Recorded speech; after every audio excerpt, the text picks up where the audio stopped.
these women, you come to me crying, and you dealing treacherously with them.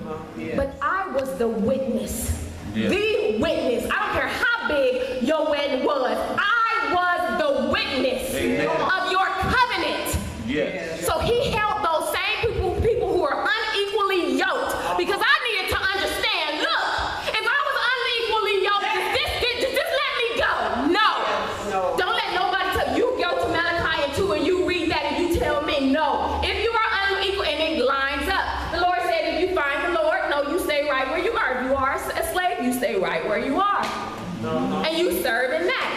God himself unequally yoked with the Gentile bride. But look, God said, I need you to be yoked. I need you.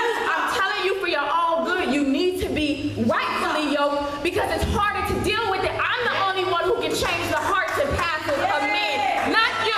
So it's going to be harder if you go on with it. But being that you have given me your word, and I stood witness, and don't tell me you're going to break your word. Lord, don't say it. Well, in Numbers 30, it talks about oaths. It talks about oaths in Numbers 30, but it don't say nothing. It says if the wife, okay, if you're a maidservant, you're not married, then your dad can speak in for you, and he would have to speak in for you if he's going to dissolve that oath within 24 hours from when he knows it. After that, if you are married and you go and you give somebody your word, your husband got 24 hours from the time he hears of what you said, and he's going to null and void it to say something. But guess still, somebody's going to have to suffer the consequences, which is going to be on the husband. God still didn't say that, oh, he said because there's a covenant in Genesis 17 that you made within the inside. When God says that he honors, and that's why you can get a certificate of divorce, he did do that, but that's of the outside people. Recognize, he said, can I put them away because I can't deal with them because of the bitterness of their hearts. Amen? I was dealing with somebody with the court a couple of weeks ago, and they say, oh yeah, we do it because people gonna be murdered and killed, so they had to. According to what he was saying, and that is true in some cases, amen. But many cases in the world, we just doing our own thing. We get somebody step on our turn, and you just want to go and you fall out, act like you dead, like a possum, and that's not so. But the point is, what is the point that I was making? The point is that this covenant that you have within you, this is the Lord said the only other way when he had dealt with surgery, when he took Adam's rib from him to make Eve. That's the other time he had a covenant like that and spoke of it. He said it's inside of you. So don't say you can go ahead and get a divorce. I will stand and account to that. Amen? Account to that. However, understand that you still have a covenant that you have to account to. Amen? You have a covenant that because it's in the inside of you. It's in the inside of you. I don't know why I got off into that, but we taking it. When you stand witness, he said, I stood witness. I don't care who you talking about. I said, it's a difference between a covenant and being honored as something. Yeah, we on the outside should honor that you're married, but God said, hey, I'm looking in here. It don't matter where you at, what you doing. You accountable for what's going on because you got something going. This is a covenant that you made. I stood witness. I said, when you said I do, I said, okay. And talk about oaths. Who's breaking the oath? Tell me about oaths. I told y'all about Numbers 30. Go see it. Go look at it. It says better that you don't give an oath or then break the oath. Amen. It's better not to vow a vow than to vow a vow and break it. It's better not to vow a vow than to vow a vow and break it, because it's still a vow. It's still a vow. And somebody has to take consequences of a broken vow. That's what you'll see in Numbers 30, okay? The whole chapter in Number 30. The whole chapter. So in between you and anyway, I was telling you about what was going on in my life, and I had a very hard time, and I'm thinking this is the process. So the process helped me think when my process, my first marriage, and I was like, well, I messed up with my first marriage, and but he taught me one thing, because out of House of Grace, it helps me now understand how to deal with the blended extended family. Amen. How to, and I'm still learning. Yes. Amen. How to understand what a covenant is. Amen. Yeah. To understand, to have a deeper understanding and a true and something that I can hold tight and have a conviction of it for it to fight to the end. Now, one thing, even though, I'm going to tell you something else. Even though, whatever way this goes, I will have the fruit that Marcus had on me. I'm not stopping. I'm going to have to be discharged by the Father, and I'm not the one serving the papers, because on those papers, the Lord had me to look, and it said, Marcus Oliver versus Lori Emmons. And the Lord said, you don't fight against flesh and blood. I broke. Because that was flesh and blood, right and writing. Lord, that hurt me so bad. And I see how it severed my daughters. I see what it does with miracle. I can tell you that because we family. All right? So I'm being a little bit more open. But I'm telling you where my conviction coming from. I see that. So I'm going to fight. So even if it goes the other way, but the Lord gave me a word, so I'm going to stand on that. If it goes the other way, it's going to be something deposited in him to know that there is a fight. There is an unconditional love. Because the Lord said, I'm going to teach you how to love. At the beginning when I asked the Lord, is this my husband? He said, I'm going to teach you how to love. Yeah. And he is teaching me. Amen. So that is the pressing. Amen. That is the pressing, because his word is not coming back to him empty. And I will fight. I will fight. And that's where I understood what my purpose was in fighting. Because this one is stubborn right over here. But guess what? He put an even one in the match that is equal to that. Amen? Because that's what's going to happen. Amen? 15 minutes. Amen. 15 minutes. Good. All right. So the Lord said,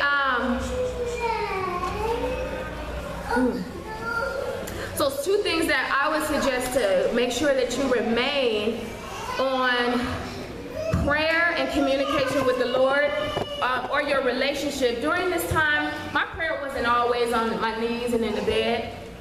It got so where I'm driving, I'm just thinking, y'all think I'm dangerous? No, it's things going on. The Lord's just opening so many avenues. Sharing the testimonies and different things. Some people share with me, okay, I want you on my radio show. I need for people to hear this. Oh, excuse me, can you tell me what should I do in this situation for my daughter? Can you pray for my little daughter? I didn't ask for that. However, the Lord's leading. You understand? The Lord's leading. You know, and that's some of that fruit. You understand what I'm saying? So through prayer and communication with the Lord, again, some of your prayers may not be on, at a certain time. You'll begin to have a developed relationship. Like, I don't call Miss Norman, I do call her on my first break all the time, most likely. But I do call her throughout the day spontaneously. Those who hear from me. It's not always on schedule, because we don't have a mechanical relationship. That's right.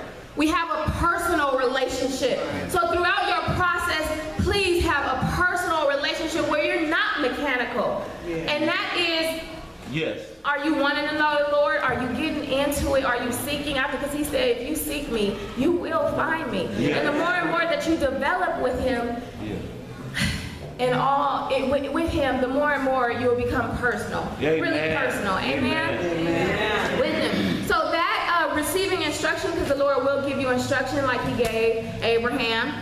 Amen. He gave that to Hannah because they had to do something in order to get Samuel. That's right.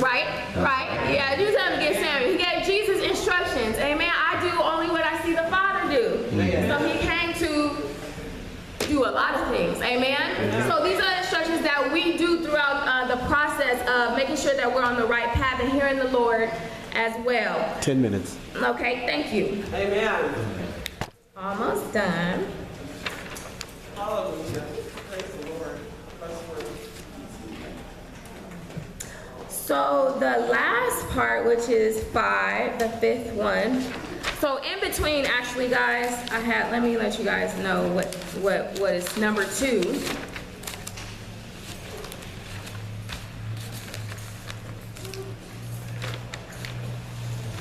So number 1 is barrenness Barrenness always equals there's a need. Number 3 is your word is given. All right, and then number 4 is your appointed time, and then number 5 is God's appointed time for His purpose in you. Lastly, for the last point that I'm going to make here, bear with me.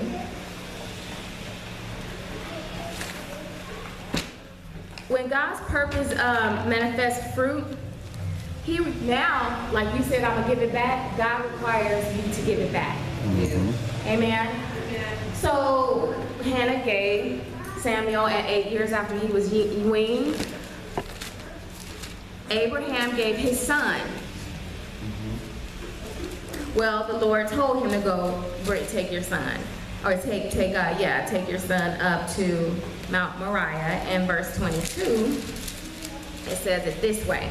Verse 22, verse 2, or I'm sorry, I'll let you know the mountain now.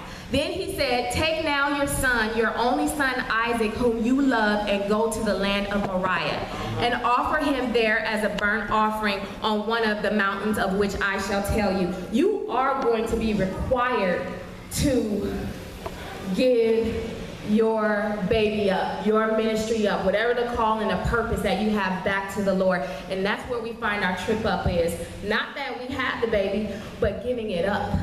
That's where the issue is. That's where we get all discombobulated because we don't realize we're almost at the end of this thing. That's where the fruit is. So when the Lord says, in verse 5, and Abraham said to his young men, stay here. So they went up. He took people with them. He said, he told his young men, stay here with the donkey and lad, and I will go yonder and worship, and we will come back to you. Now, they didn't have a sacrifice. And I thought that I was about to go up to the mountain. This is where the Lord told me that I am at the mountain. I thought I was about to go at the mountain, with the mountain. But he said we will be back, and they didn't have a lamb, or they didn't have a ram. They didn't have anything to sacrifice. But he said, and we will be back. He said, and we. So he believed. Yes. He believed right there. And he said, we, me and Isaac. So no matter what, you know, it says in Hebrews that he was going to raise him up. And this is where we get mixed up because we don't believe that we are coming back with our baby. We don't believe that we are coming back with our ministry because it looks so crazy out there. But that's where it is. We are coming back. So when it's all is done and said with, it don't matter if he got to kill it. We are coming back. If it doesn't matter, Jesus had stayed out from Lazarus until he was dead purposefully. Amen. Because when he was going back to raise him up, we were coming back. Amen. So God can be glorified. So you can understand, even when God had to let Jesus had to even excuse himself. He had to be given back to be fruitful. That's why he had to die. That was the thing. And when he came back, all of us has the Spirit of God in us. He said that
2 minutes, baby. I'm 2 minutes. telling you, there is an appointed time. 2 minutes, Lori. 2 minutes. And you have one too. And if God has given you your first appointment, you hold on to that. Because you at your turning point. You are at your turning point where you and that baby, only you and that baby is going up. Only you. You gotta leave it behind. Because this is that's that final thing. That tops it off. It tops it off. When Jesus left, it was just the 12. They gone and now we're on boats with their thinking of this. And Jesus said, hey, did you catch fish yet?